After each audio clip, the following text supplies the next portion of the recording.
Le FMI a prédit l'issue des guerres commerciales. Les guerres commerciales déclenchées par l'administration Trump affecteront le plus les États-Unis eux-mêmes, estiment les auteurs du rapport du Fonds monétaire international (FMI), préparé pour la réunion des ministres des Finances et des directeurs des banques centrales du G20 à Buenos Aires. Le FMI a tiré des conclusions quant aux perdants des guerres commerciales.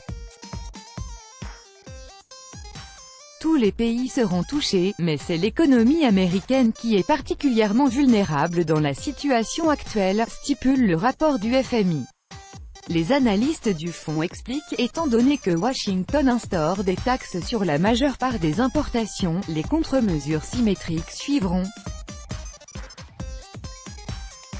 D'autres pays et régions continueront de commercer entre eux sans taxes supplémentaires, ce qui leur permettra de réduire les flux commerciaux avec les États-Unis, soulignent les experts.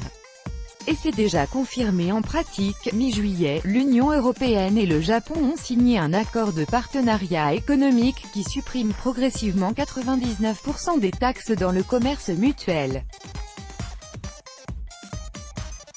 Cela rapportera près d'1 milliard d'euros par an aussi bien aux producteurs japonais qu'européens.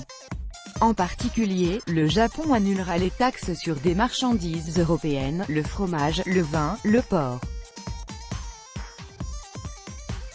À son tour, l'UE réduira progressivement de 10% à 0% les taxes d'importation sur les voitures japonaises. La situation empirera, les conséquences concrètes pour chaque pays ou région pourraient être controversées, soulignent les auteurs.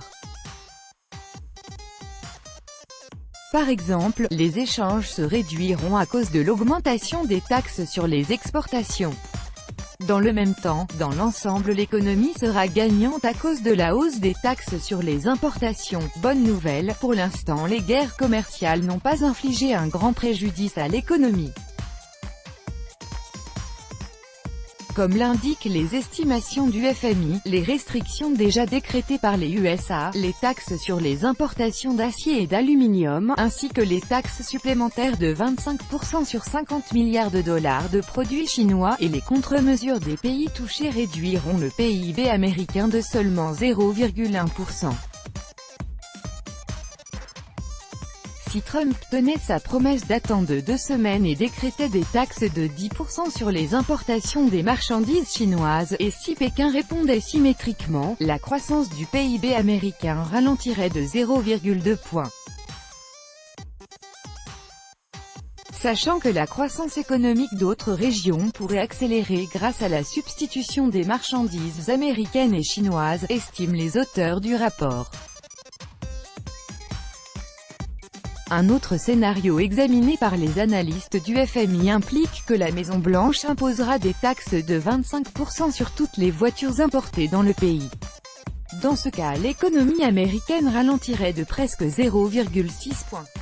Le plus touché dans le monde serait alors le Japon, où les voitures représentent 29% des exportations aux USA. La croissance du PIB japonais en cas d'un tel scénario ralentirait de 0,2 points. L'Amérique latine, les voitures représentent 13% de ses exportations vers les USA, perdrait 0,1% du PIB. À noter que selon les estimations du FMI, l'UE pourrait profiter de la hausse des taxes américaines sur les importations de voitures. Bien que l'UE livre aux USA pour 30 milliards de dollars de voitures, c'est moins de 1% des exportations totales de l'industrie automobile européenne, expliquent les analystes. L'effet négatif direct des nouvelles taxes serait largement compensé par les contre-mesures européennes, tous contre tous selon le FMI. L'économie mondiale serait confrontée au plus grand problème si l'escalade du protectionnisme affaiblissait brusquement la confiance mutuelle dans le commerce international. Malheureusement, les premiers signes y sont déjà flagrants. Lundi, les autorités chinoises ont annoncé l'ouverture d'une enquête anti-dumping par rapport à l'inox en provenance de l'UE, du Japon, de la Corée du Sud et de l'Indonésie. En règle générale, ce genre d'enquête est un premier pas vers des taxes rédhibitoires. Début juillet, la Chine appelait l'UE aux actions conjointes au sein de l'OMC contre la politique commerciale de Donald Trump. Cette initiative a été proposée à Bruxelles et à Berlin par le vice-premier ministre chinois Liu He. Bruxelles n'a pas soutenu cette proposition en soupçonnant que Pékin tente de diviser le bloc occidental. Et à présent les autorités chinoises sont visiblement prêtes pour une guerre commerciale selon le principe « chacun pour soi ». D'après les évaluations du FMI, une guerre commerciale mondiale pourrait ralentir la croissance du PIB mondial de 0,4 points durant sa première année et de 0,5 points dans les années qui suivront. Le Japon et l'Amérique latine perdront 0,6-0,7 points.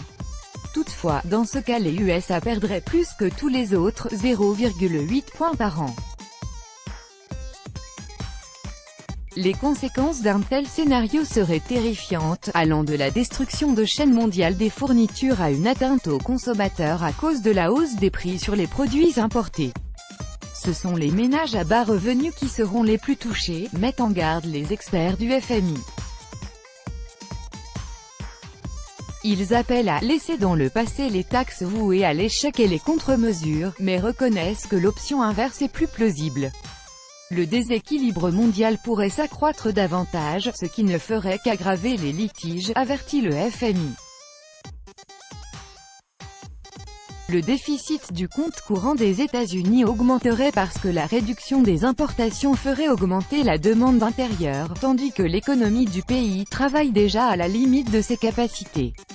Par ailleurs, l'excédent budgétaire dans d'autres pays développés ne se réduirait certainement pas beaucoup à court terme. Tout cela provoquerait de sérieux changements dans les cours des monnaies et les prix des actifs, concluent les auteurs du rapport du FMI.